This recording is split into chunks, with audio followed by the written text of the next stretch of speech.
महाभारत पारिवारिक षड्यंत्र का एक बहुत ही जीता जागता उदाहरण है जी। पर वो फ्रीडम किस चीज़ से चाहिए? इंसानों से चाहिए, रिश्तों से चाहिए?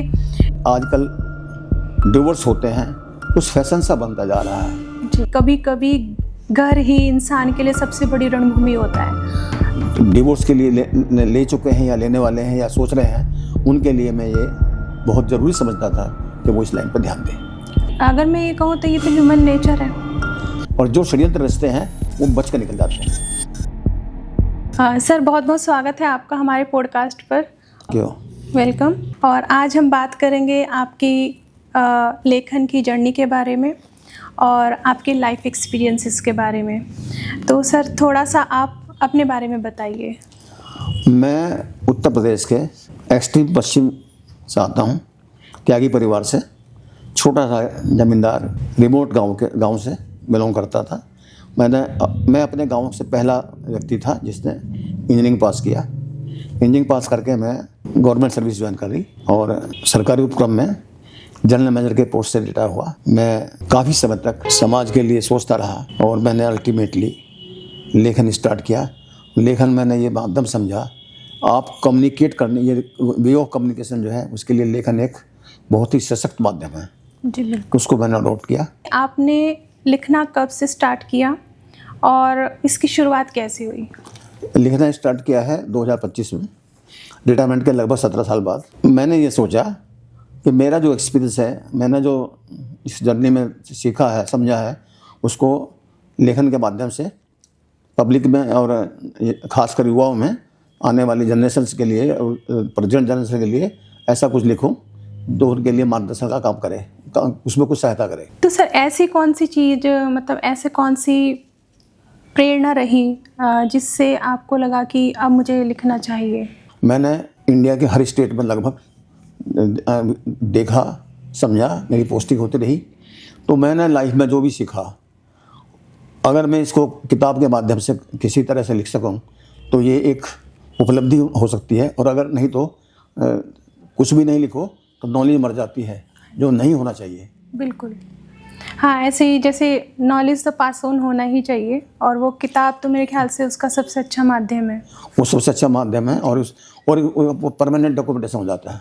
जी जी बिल्कुल। तो सर, जैसे आपने बताया कि आपने रिटायरमेंट के 17 साल बाद लिखना शुरू किया, तो क्या आपने ये पहले से ही सोचा था कि जब मैं रिटायर हो जाऊंगा तब मैं लेखन कार्य में आऊँगा, या मतलब उसके बाद ही आपने ये प्लान किया? कभी कभी मन में आता था मैं कुछ लिखूं, नहीं लिख पाया, नहीं कर पाया। उसके बाद जब रिटायरमेंट के बाद मुझे काफ़ी समय मिलना शुरू हुआ तो मैंने सोचा और मैंने ये किया ताकि किताब लिख सकूं और किताब के माध्यम से पूरे पब्लिक को, समाज को अपना संदेश दे सकूं, कहानी के माध्यम से, चरित्रों के माध्यम से, इंसिडेंट के माध्यम से, सरकमस्टेंसेस के माध्यम से, जो कि किताब का हिस्सा है। तो सर, जैसे आपने एक बुक लिखी लव 2.0, तो इस बुक को लिखने के पीछे आपको क्या प्रेरणा थी, और इस बुक के बारे में मतलब आपकी ये बुक क्या कहना चाहती है? ये लव 2.0 वो 3 साल जी के ऊपर कहानी लिखी गई है। ये बिल्कुल आज के समाज की पृष्ठभूमि पर लिखा गया है। इसमें मैंने बहुत कुछ कोशिश ये किया है कि आजकल डिवोर्स होते हैं, कुछ फैशन सा बनता जा रहा है जी। और उसमें दोनों जो कपिल के दो हैं वो ये महसूस करते हैं कि हमने पेपर पे साइन किया और हमारा रिश्ता ख़त्म। जबकि ऐसा नहीं होता, ऐसा नहीं होना चाहिए। उनकी ईगो या उनकी सिचुएशन के हिसाब से हम कह सकते हैं कि उनका रिश्ता, उनका पति पत्नी का रिश्ता ख़त्म हुआ है। वास्तव में ऐसा नहीं होता। बहुत कुछ चला जाता है, बहुत रिश्ते बढ़ जाते हैं, समाज में बहुत निगेटिविटी आती है।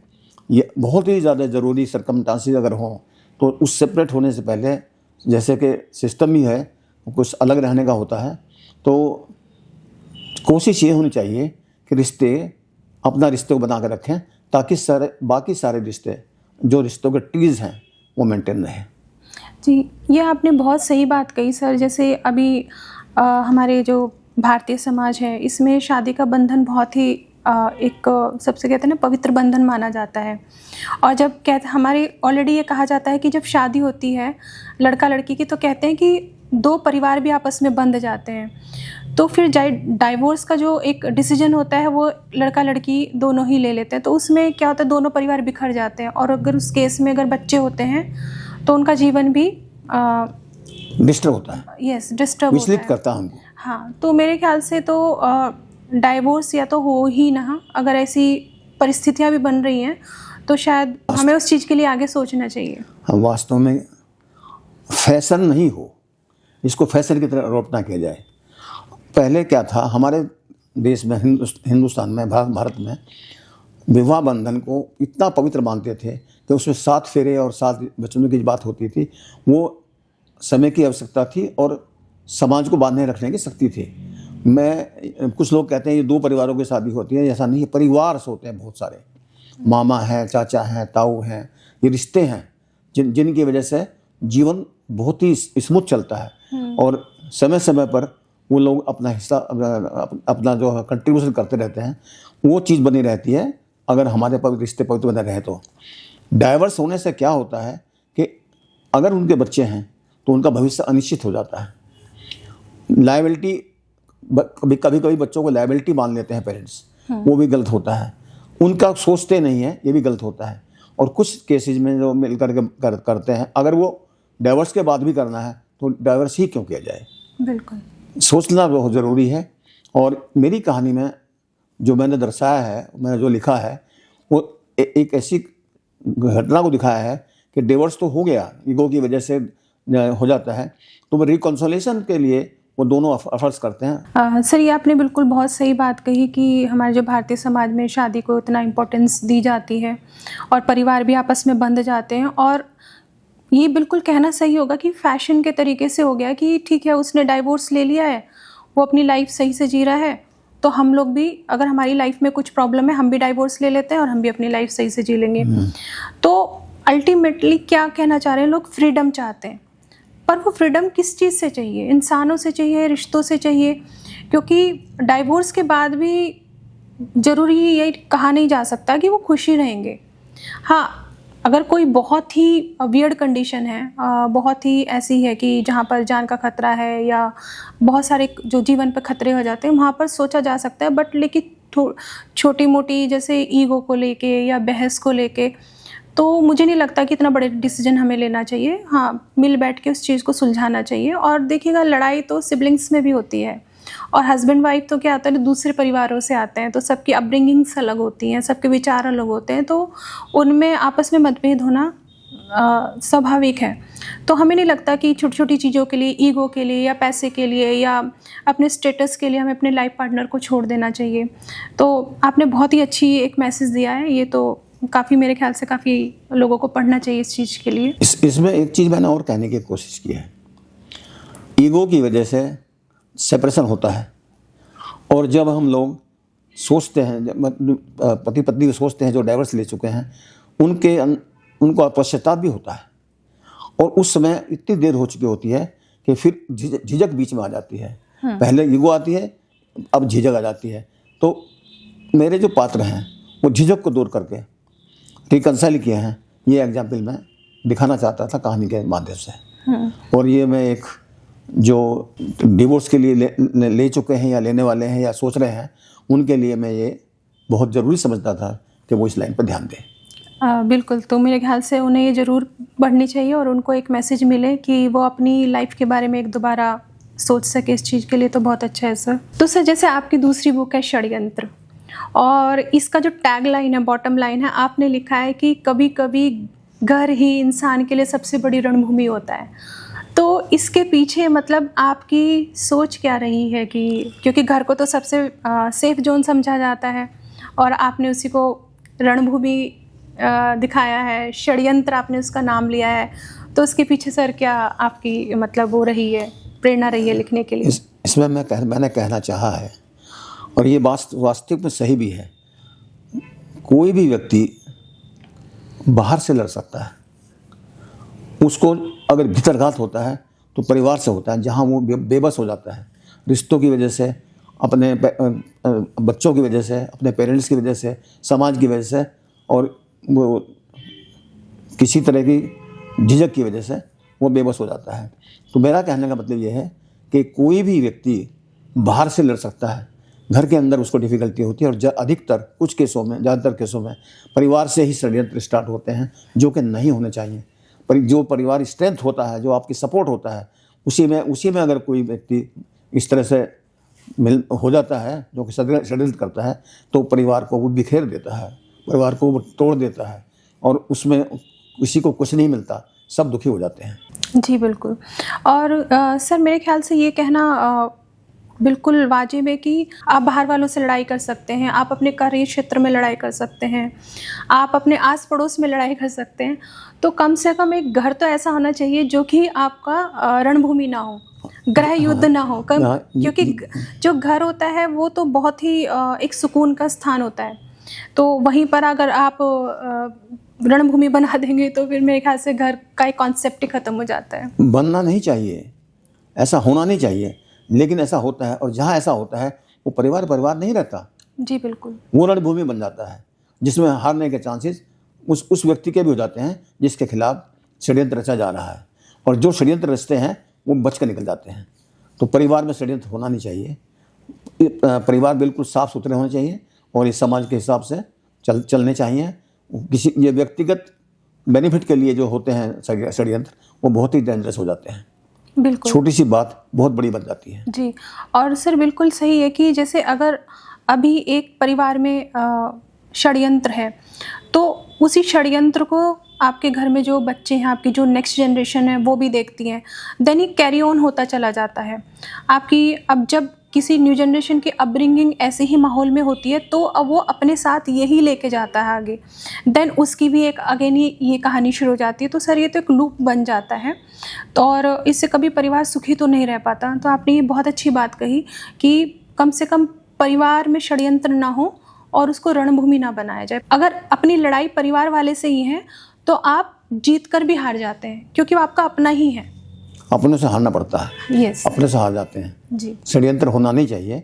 और षड्यंत्र जिस परिवार में होता है उसका उत्थान नहीं होता, पतन हो जाता है। बिल्कुल बिल्कुल। ये तो सर हमारे जो इतनी जो फेमस हमारी जो गाथाएं हैं, जैसे महाभारत है, और बहुत सारे ऐसे चरित्र हैं जिनमें आपस में बहुत सारे ऐसे परिवारों की दिखाई गई हैं, तो वहाँ पर भी सर किसका भला हुआ? महाभारत पारिवारिक षड्यंत्र का एक बहुत ही जीता जागता उदाहरण है। जी बिल्कुल। और इसी वजह से महाभारत को ग्रंथों में माना गया है। महाभारत एक ऐसी किताब लिखी गई है जिसमें परिवार को खास तौर से दिखाया गया है, और षड्यंत्र से पूरा का पूरा महाभारत खत्म हो जाता है। बिल्कुल। उसमें मतलब जीत कर भी लोग हारे थे और हार कर भी जीत नहीं थी, क्योंकि हारना तो था ही हारना, जीत कर भी हार गए। जीत के भी ना हार हुई ना जीत हुई, महाभारत में परिवार बर्बाद हो गए। बिल्कुल। और ये सभी कुछ था अपनी घमंड, ईगो के कारण। ये ईगो और पर्सनल इंटरेस्ट। यस, हाँ बिल्कुल सर। नीचा दिखाने की प्रवृत्ति, हाँ, अपने आप को ऊंचा दिखाने की प्रवृत्ति, ये सब कारण बने। सर अगर मैं ये कहूँ तो ये तो ह्यूमन नेचर है। ह्यूमन नेचर है, इसमें कोई दो राय नहीं है। लेकिन ह्यूमन नेचर के ऊपर समाज का जो बनाया गया है, जो पहले स्ट्रक्चर बनाया गया, आप ध्यान देंगे कि सभ्यता कैसे आई। पाषाण युग, कास्ट युग, लौह युग बहुत बने हैं। धीरे धीरे उस समय तो ये चीज़ें थी ही नहीं। हाँ। व्यक्ति विशेष अपना देखता था और जंगल की तरह, जंगली जानवर की तरह रहता था। जब जैसे जैसे समाज की तरक्की होती गई, समाज डेवलप होते गए, तो उसमें ये परिभाषाएं बदलती गई, परिभाषा डेवलप होती गई। उसके हिसाब से ही ये परिवार बने। परिवार का मतलब यही हुआ कि एक दूसरे का ध्यान रखा जाए अपने। तो वो चीज़ें जहाँ जब डिस्टर्ब होती हैं, तब वो उसके कारण बाहर के वालों के से डिस्टर्ब नहीं होते, परिवार दूसरे के सामने खड़े रहते हैं। हाँ। लेकिन जब अंदर से बात होती है तो बहुत ही अच्छे रिजल्ट नहीं आते हैं। बिल्कुल सर। कुछ भी खराब हो जाता है सर। घमंड और स्वार्थ यही मेरे ख्याल से परिवार को दीमक की तरह खा जाते हैं।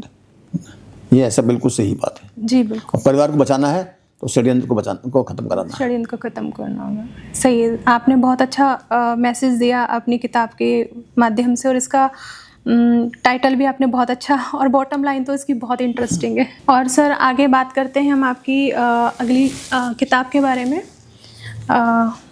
इसका टाइटल है द मशाल ऑफ जस्टिस।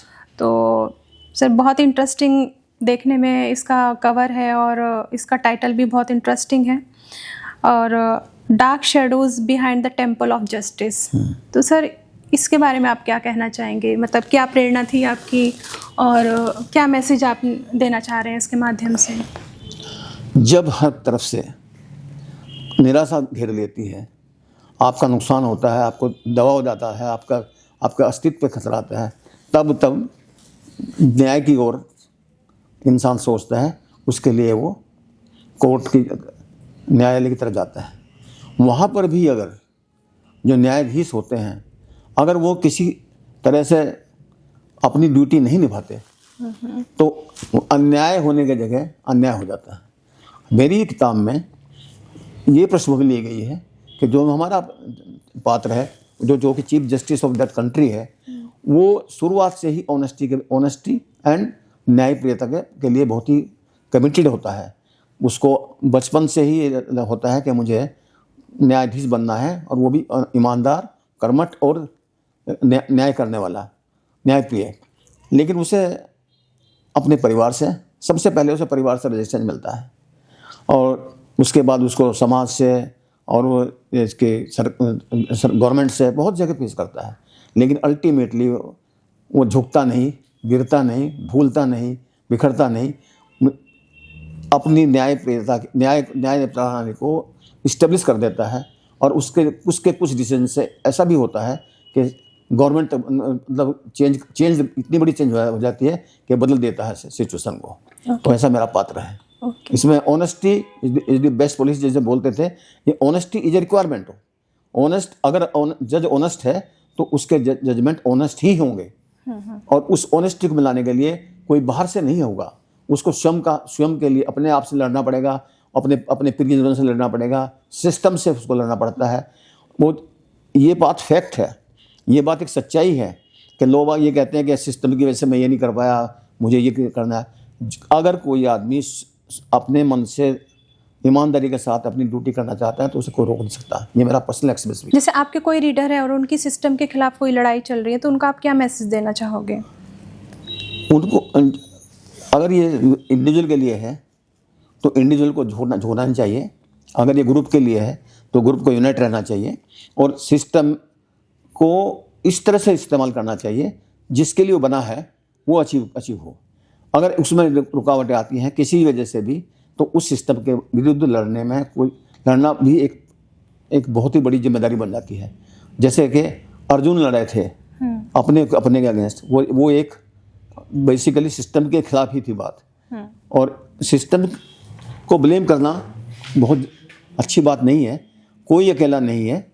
अगर वो डिसाइड कर लेता है कि मुझे अपना कार्य, अपनी जिम्मेदारी पूरी करनी है, तो उसको कोई रोक नहीं सकता।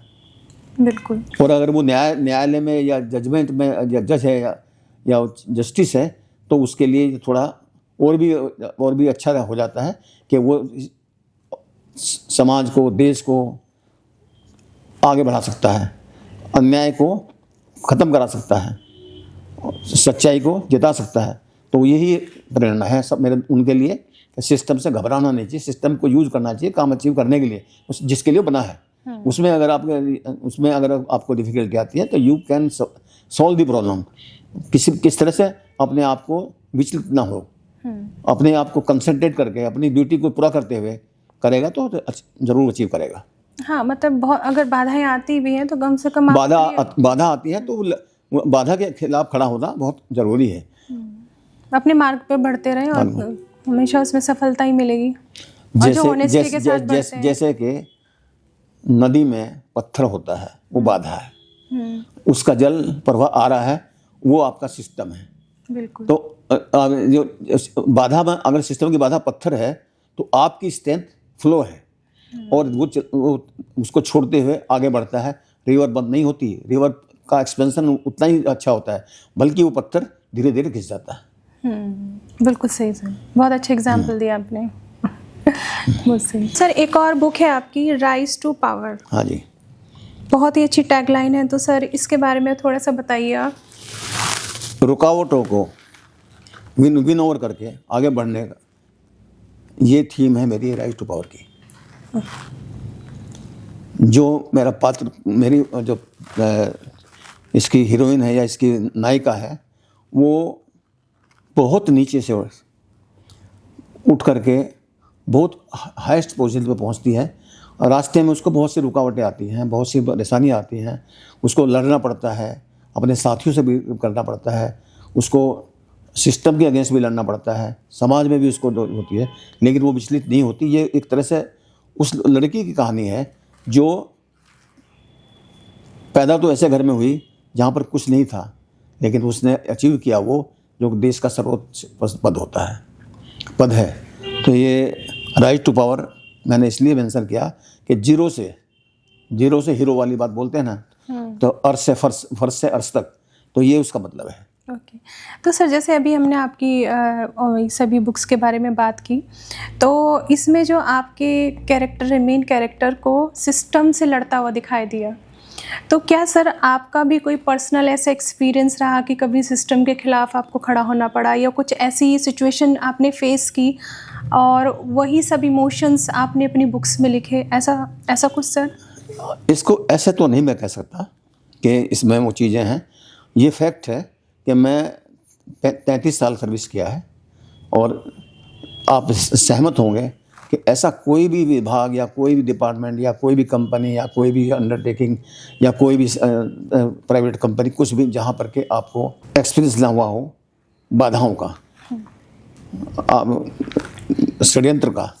समझ लीजिए कि मेरी किताबों में सच्चाई से मिलता हुआ फिक्शन है। ये आपको मानना पड़ेगा, या ये समझ लीजिए आप कि सिस्टम से तो लड़ना ही पड़ता है। और जो आदमी, जैसे मैंने आपको बताया था अभी कि रिवर के फ्लो में पत्थर रुकावट है और फ्लो अचीवमेंट है, जो पत्थर को राउंड कर देता है। इसी तरीके से वो लोग जो सिस्टम में रहते हैं, सिस्टम्स के बाहर तो आप काम नहीं कर सकते, सिस्टम से रहते हुए जो गिवन टास्क को अचीव करते हैं, जो इंटरेस्ट मेंटेन करते हैं कंपनी का, इंटरेस्ट मेंटेन करते हैं देश का, इंटरेस्ट मेंटेन करते हैं सब अपनी सच्चाई का, वो लोग फेस करते हैं। कुछ लोग, अधिकतर लोग सरेंडर कर देते हैं, तो वो सिस्टम की, गलत सिस्टम का पार्ट बन जाते हैं, चाहते हुए या ना चाहते हुए। कुछ लोग सिस्टम में को यूज करते हुए अचीव करते हैं और एडजस्टमेंट करते हैं। ऐसे लोग सक्सेसफुल हो जाते हैं, बट एडजस्टमेंट में भी करने से उनकी मानसिकता जो है बदल जाती है। वो लोग जो सिस्टम को करेक्ट करा देते हैं, जो सरेंडर नहीं करते, जो हिम्मत से आगे बढ़ते हैं, ऐसे लोग गिने चुने हैं। एक बार मैं अपने मित्रों में बात कर रहा था, तो ये किसी ने मेंशन किया था कि करप्शन की जब हम बात करते हैं तो किसी भी सिस्टम में 10% लोग ऐसे होते हैं जो हार्डकोर होते हैं। उनको बदलना, उनको चेंज करना मुश्किल होता है। वो जैसे हैं वैसे ही होते हैं, हार्डकोर रहते हैं। 60-80% वो हैं जो ऊपर वाले को देख कर काम करते हैं। तो अगर ऑनेस्ट आदमी है तो ऑनेस्ट, और डिसऑनेस्ट आदमी है तो डिसऑनेस्ट। ऐसे लोगों के लिए सिस्टम का कोई मीनिंग होता नहीं है। लेकिन ये कह सकते हैं कि ज़रूरी है उनको कंट्रोल करना। कुछ लोग ऐसे होते हैं जो दोनों तरफ से चलते हैं, तो वैसे ऐसे लोग बहुत खतरनाक होते हैं, लेकिन वो अच्छे पद पा जाते हैं। अब ये हमारा विडम्बना कहिए इस बात को कि जो लोग एक्सट्रीमली ऑनेस्ट होते हैं, या जो लोग जिनका एम होता है कि वो अपनी ड्यूटी को पूरी ड्यूटी बाउंड करें, ऐसे लोगों को बहुत कुछ फेस करना पड़ता है। और मैं ये कह सकता हूँ कि फेस करिए, हारिए मत, गिव अप नहीं करने का है। तो मैं अपना एक्सपीरियंस बोलता हूँ, मुझे तो अपनी सर्विस में कभी कोई काम करने में किसी सिस्टम में था, सब चीज़ें रही। मैं ये नहीं कह सकता कि वो गोल्डन सिस्टम था या करप्ट सिस्टम था, क्या मैं सिस्टम वाज देयर, तो हम तो उसमें सरेंडर नहीं किए गए और हमने तो अचीव किया। जी बिल्कुल। हाँ, मतलब और यही प्रेरणा मैं अपने पाठकों को देना चाहता हूँ। जी, खड़े रहिए, बैठिए मत, चलते रहिए, गिरिए मत। हाँ, मतलब विल पावर रहेगी तो आप जीत ही जाएंगे। चलते रहेंगे तो आप जीतेंगे, बैठ जाएंगे तो आप हार जाएंगे। जी बिल्कुल, ये बहुत अच्छा मैसेज दिया सर आप। गिव अप नहीं करना। तो मैं आपको बताना चाहता हूँ कि आज के टाइम में जबकि कंप्यूटर है, इवन वॉइस से भी लिख देते हैं, मैंने माध्यम को अडोप्ट नहीं किया। मैं अपने राइट हैंड से, अपने पेन से स्वयं लिखता हूँ अपनी मातृभाषा हिंदी में। और ये करते हुए फिर मुझे ये भी महसूस हुआ कि ये अंग्रेजी भी बहुत उतनी ज़रूरी है, तो मैंने एक किताब अपनी इंग्लिश में भी ट्रांसलेशन कर की है। दैट इज द मसाल ऑफ जस्टिस का इंग्लिश वर्जन आ चुका है, और राइट टू पावर का इंग्लिश वर्जन चेकिंग में है, प्रूफ रीडिंग में है। और बाकी कहानी का भी मैं इंग्लिश में ज़रूर लिखूँगा, क्योंकि कुछ लोग ऐसे होते हैं जो हिंदी में कुछ महसूस करते हैं, दिक्कतें महसूस करते हैं, उनके लिए इंग्लिश मुहैया कराना मैंने अपना फ़र्ज समझा। ये बहुत सही। और मैं इस बात का भी वो हूँ कि बाई लैंग्वेज, दो लैंग्वेज कम से कम होनी चाहिए।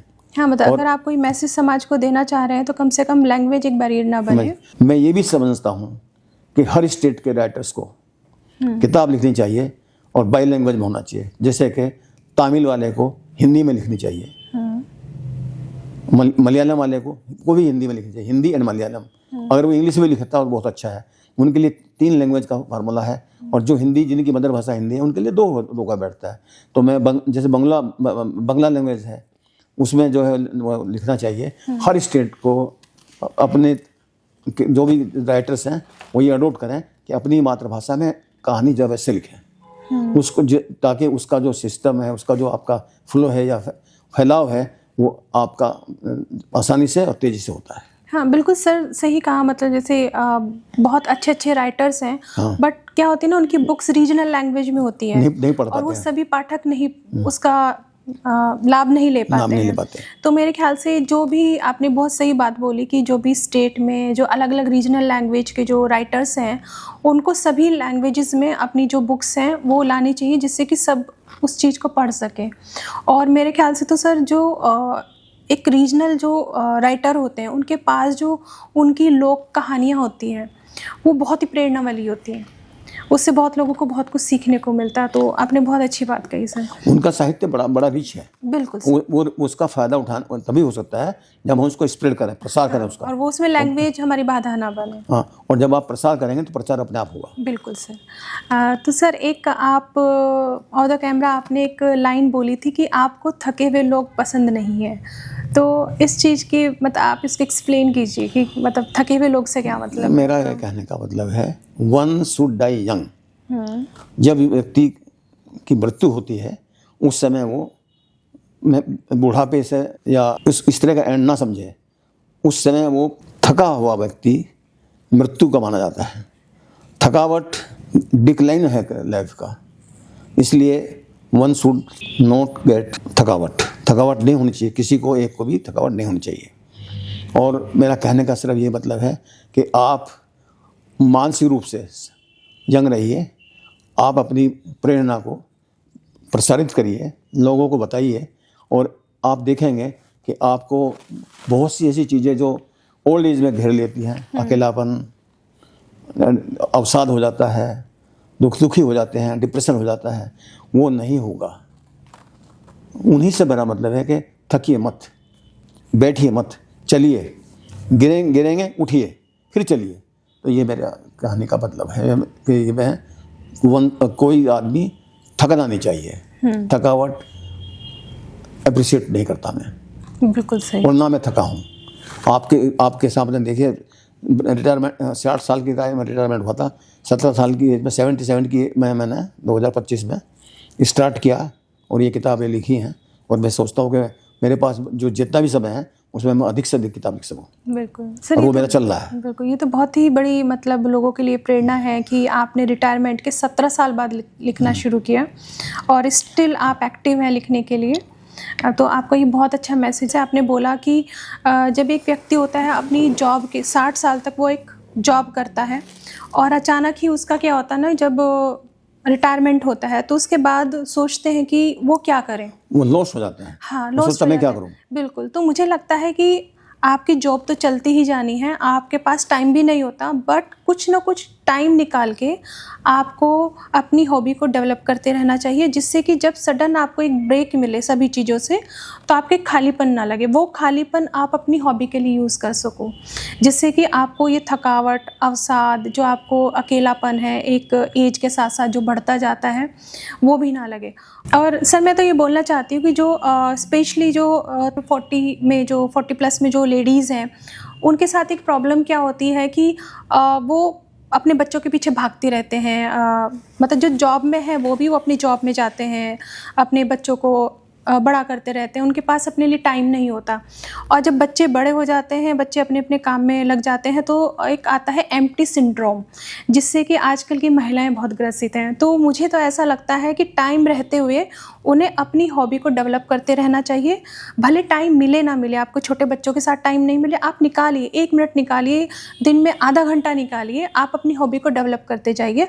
और जब आपके बच्चे इंडिपेंडेंट हो जाएंगे, जब आपको उनसे टाइम मिलेगा, तो सडन आपको फॉल नहीं लगेगा, आपको एम्प्टी सिंड्रोम का सामना नहीं करना पड़ेगा।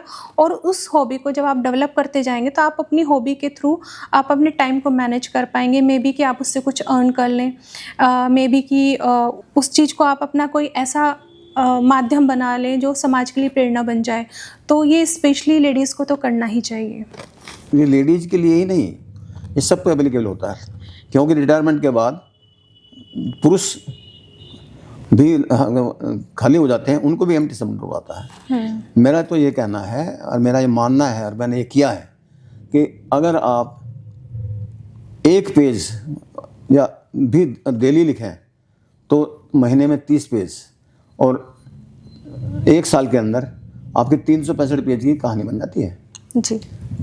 मतलब कहने का ये है कि आप जो आपके मन में आता है अगर उसको आप लिख लेते हैं, मैं लेखन के बारे में बता रहा हूँ आपको, तो पहले बनती है भूमिका और फिर कहानी बन जाती है और नॉवेल खड़े हो जाते हैं, बिल्कुल। जो जनता जो पब्लिक के लिए अनमोल साबित हो जाते हैं। तो हर व्यक्ति में प्रतिभा होती है जी। ज़रूरत है उसको निकालने की, बाहर दिखाने की, बाहर दूसरे उस प्रतिभा से दूसरे को फ़ायदा देने की। तो ये मैं जब आपने मुझसे पूछा था कि लेखन के बारे में, तो मैं बताया आपको कि मैं छोटी छोटी कहानी लिखता रहता था। मैंने अपनी कहानियाँ डायरी में लिखी हुई थी। अब जब मैंने ये स्टार्ट किया, पब्लिशिंग स्टार्ट किया, तो मेरे प्रकाशक ने कहा अगर आप स्टोरी का संग्रह या स्टोरी का बताना चाहते हैं तो हम वो भी आपके लिए अच्छा कर सकते हैं। तो मैंने लगभग 80-90 स्टोरी हैं जो मैंने हाथ से लिखी थी, छोटी छोटी, कोई 1 पेज की है, कोई 2 पेज की है, कोई 3 पेज की है सब मोटिवेशनल एंड एक्चुअल्स। तो मैंने उसको अभी कलेक्ट किया है और उस पर भी आप आने वाले फ्यूचर में एक कहानी आएगी, किताब आएगी। बहुत अच्छा सर, बहुत ही बढ़िया। मतलब आपने संदेश दे दिया कि आप अपने बिजी शेड्यूल में भी लिखते थे और जब आप रिटायरमेंट हुआ तो उन्हीं चीज़ों को आपने अपनी प्रेरणा बनाकर समाज को उसके लिए प्रेरणा का स्रोत आपने दे दिया। बहुत ही अच्छा सर। तो सर ये बताइए कि आप अपनी पॉजिटिविटी बनाए रखने के लिए क्या करते हैं? मैं अभी 77 ईयर्स कंप्लीट किया है 9 मार्च को, और मैं अभी हाथ से लिखता हूँ, अपने दिमाग में करता हूँ। मेरा मानसिक, मेरा शारीरिक हेल्थ अच्छी है, वो अच्छी रखने के लिए सोचना मेरा पॉजिटिव है। मैं अपने बारे में कभी ये नहीं सोचता कि मैं थक रहा हूँ या मुझे ये करना चाहिए। आपको सरप्राइज होगा इस बात का कि मेरी पहले से ही, शुरुआत से ही 5 घंटे की स्लीप होती है और मेरा आज भी वही उसी तरह से वही कुछ न कुछ सोचता हूँ दिन में दिन। और अब तो मैं उनको, मेरे को ये 9 महीने डे करे ली है, इसमें लिखता हूँ। और मैं ये भी सोच रहा हूँ कि मैं अपने जो पर्सनल एक्सपीरियंस है उनको भी लिखूँगा। बिल्कुल। पता ना, वन शुड डाई यंग, तो I want to die as young and I am keeping young myself young. बिल्कुल सर। जैसे आज के जो यंग राइटर्स हैं, आप उनके लिए क्या मैसेज देना चाहोगे? देखिए, वो जो भी राइटर्स हैं यंग, वो अपनी कहानी लिखते हैं, टाइम के हिसाब से उनकी कहानी अच्छी होती है। मेरा सिर्फ उनसे यही कहना है कि आप समाज की उन चीज़ों को ज़रूर लिखें, उन चीज़ों में अपना ज़रूर ध्यान दें जिनसे हमारे समाज को पीछे जाता है या नेगेटिविटी आती है।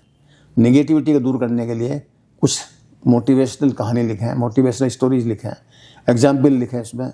और मैंने जैसे आपसे कहा अपने स्टेट की लैंग्वेज जो उनकी मातृभाषा है उसमें किताब लिखें और उसको दूसरी भाषाओं में पब्लिश कराएं, ताकि पूरा हिंदुस्तान उनके कहानी की माला में पिरोया जा सके। हाँ, मतलब जैसे हमने पहले ही बात की कि हर क्षेत्र का, भारत के हर क्षेत्र की जो लोक गाथाएँ होती हैं, जो वहाँ का साहित्य होता है, वो सभी लोग उसका लाभ उठा पाएँ, तो इसलिए लैंग्वेज एटलीस्ट बाधा नहीं होनी चाहिए। सर, लास्ट में पूछना चाहूँगी कि आपको अपने पूरे लाइफ एक्सपीरियंस को अगर एक लाइन में बताना हो तो क्या बोलना चाहेंगे? What I wanted, I have achieved. This other area I have started, I will achieve whatever is in my mind. और अंत में सर, आप हमारे व्यूवर्स को क्या संदेश देना चाहें? मैंने तो यही कहा है, लाइफ बड़ी मुश्किल से मिलती है इंसान की। ये हम भगवान के लिए शुक्रिया करते हैं कि उन्होंने हमें मानव बनाया है, तो मानव बने रहिए, मानवता को छोड़िए मत। आप जो कर सकते हैं आगे वो अच्छा करने के लिए आप किताबें पढ़िए। जो ये ऑडियो बुक्स भी हैं, वीडियो बुक्स भी हैं, आपकी बहुत कुछ जो पहले टाइम में जनरेशन टू जनरेशन कहानी सुनाई जाती थी, स्टोरी टेलिंग थी, वो कम्युनिकेट होती थी, वही हमारी सभ्यता होती थी। उसको प्रिजर्व करने के लिए बहुत दिक्कतें थी उस टाइम। इवन पत्रों पर लिखा जाता था। आज हमारे पास सारी सुविधाएं हैं, आज हम लोग बहुत कुछ कर सकते हैं। तो मेरी सारे व्यूअर्स से यही है कि ये किताब पढ़िए, मेरी ही नहीं, सब जितना आप पढ़ सकते हैं उतना पढ़िए, जितना आप लिख सकते हैं उतना लिखिए, जितना आप समझ सकते हैं, समझा सकते हैं, करिए। बिल्कुल सर, बहुत अच्छा। और thank you so much sir, आपने अपना इतना कीमती टाइम हमें दिया। Thank you so much sir. Thank you very much.